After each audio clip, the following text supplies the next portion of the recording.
viewers, welcome to ERi-TV English News broadcast for this hour. I'm Bersaba Taghla reporting live from the headquarters in the capital Asmara, and these are the top stories for today, Thursday, 4 December.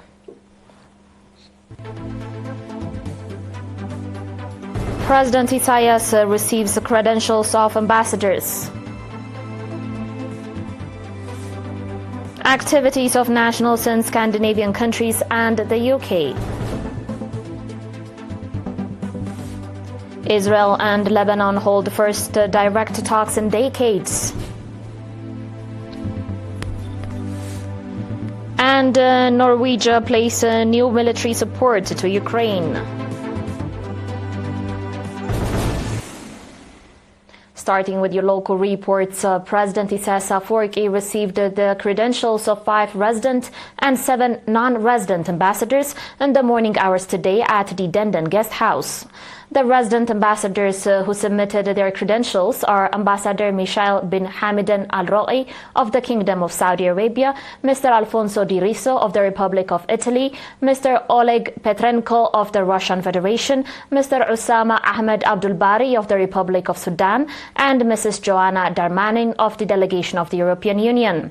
The non-resident ambassadors who submitted their credentials are Dr. Alex Karsten of the Commonwealth of Australia, Mr. Michal Murkoczynski of the Republic of Poland, Mr. Hussein Sidi Abdullah of the Islamic Republic of Mauritania, Mr. Alfred Musemuna of the Republic of Zambia, Mr. Dolegu Albert of Cote d'Ivoire, Mr. Ernest Rwamukio of the Republic of Rwanda, and Mr. Achuhamige Sisira Kumara of the Democratic Socialist Republic of Sri Lanka.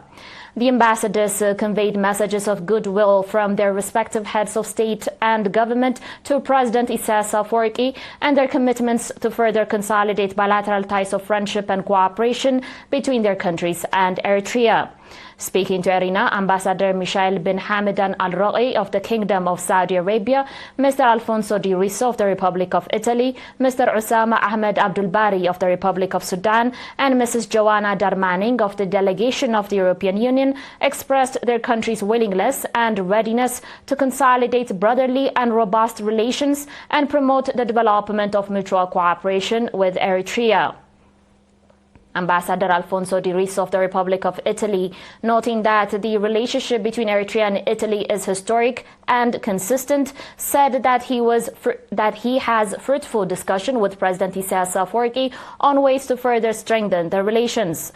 Ambassador Osama Ahmed Abdul Bari, conveying greetings and gratitude from General Abdel Fattah al-Burhan, chairman of Sudan's Sovereign Council, expressed readiness to further strengthen the existing historical relations in various sectors. Mrs. Joanna Darmanin, for her part, indicated that she discussed with President Isaias issues focusing on regional peace and stability. She said that Eritrea's role and experience are of significant interest to the EU and expressed a willingness to work with Eritrea for peace and stability in the Horn of Africa and the Red Sea region. The occasion was attended by Mr. Usman Saleh, Minister of Foreign Affairs.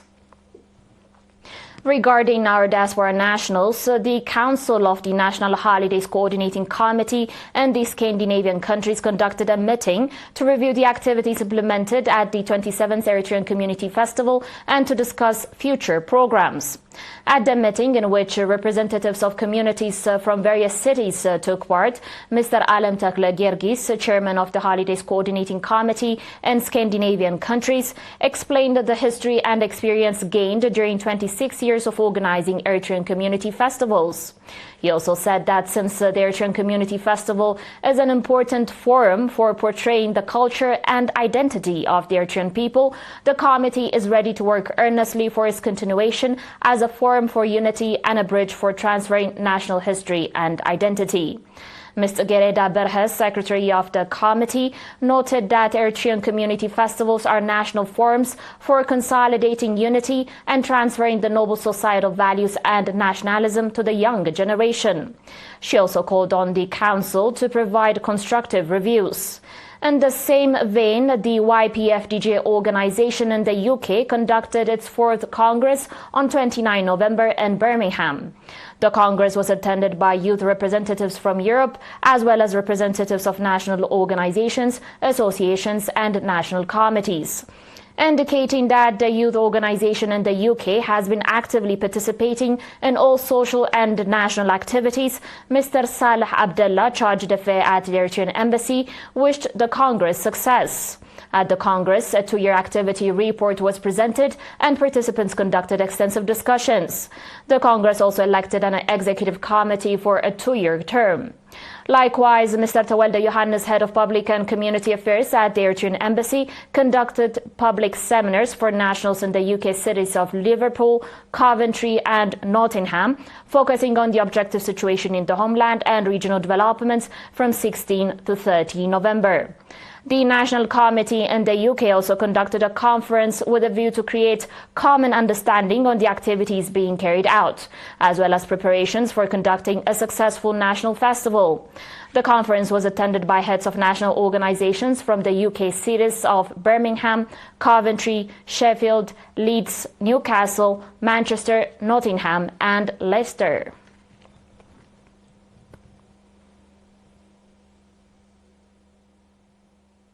Still with your local reports, a seminar focusing on communicable diseases in general and on HIV/AIDS in particular was conducted for owners of social service provision institutions in the port city of Massawa. The seminar, organized by the branches of the Ministries of Health and Tourism, was conducted in connection with World AIDS Day 2025. Mr. Mohammed Ibrahim, head of HIV/AIDS and STD control in the Northern Red Sea region, noting that the seminars and promotional programs carried out in collaboration with partners are significantly contributing to the decline in the prevalence of communicable diseases, called for reinforced efforts for better outcomes. Mr. Abraham Tesfamariam, head of research and resources follow-up, called for coordinated efforts through organizing seminars and promotional activities to enhance the understanding of owners of social service provision institutions. Mr. Mogos Asgadom, Director General of Tourism in the Northern Red Sea region, called on owners of social service provision institutions to play their due part in efforts to control the prevalence of communicable diseases.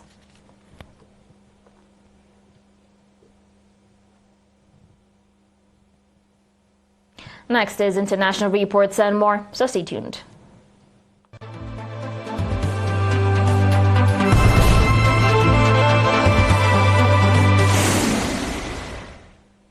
Welcome back.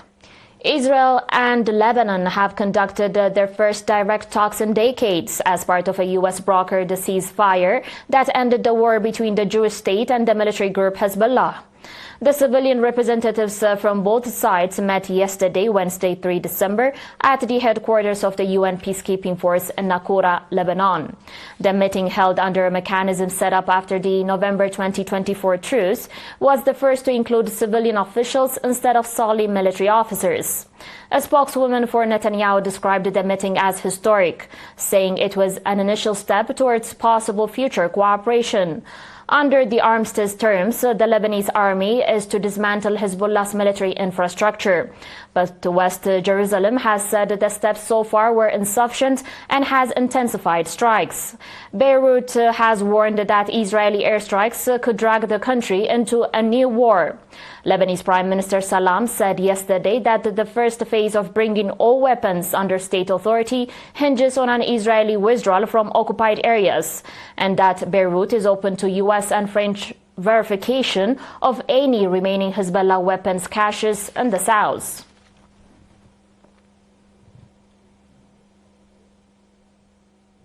And today's final report, the Norwegian government announced yesterday that Norway will provide 5 billion Norwegian kroner, equivalent to $495 million of military support to Ukraine. Norway will collaborate with Germany, Poland and the Netherlands in delivering the aid. The initiative is a program through which NATO allies fund military assistance for Ukraine, drawn directly from the U.S. weapons stockpiles. The Norwegian government also pledged to maintain a high level of support for Ukraine in 2026.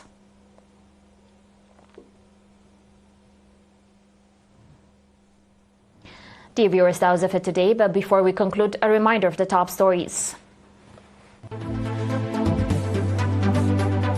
President Isaias receives credentials of ambassadors. Activities of nationals in Scandinavian countries and UK. Israel and Lebanon hold first direct talks in decades. And Norway pledges new military support to Ukraine.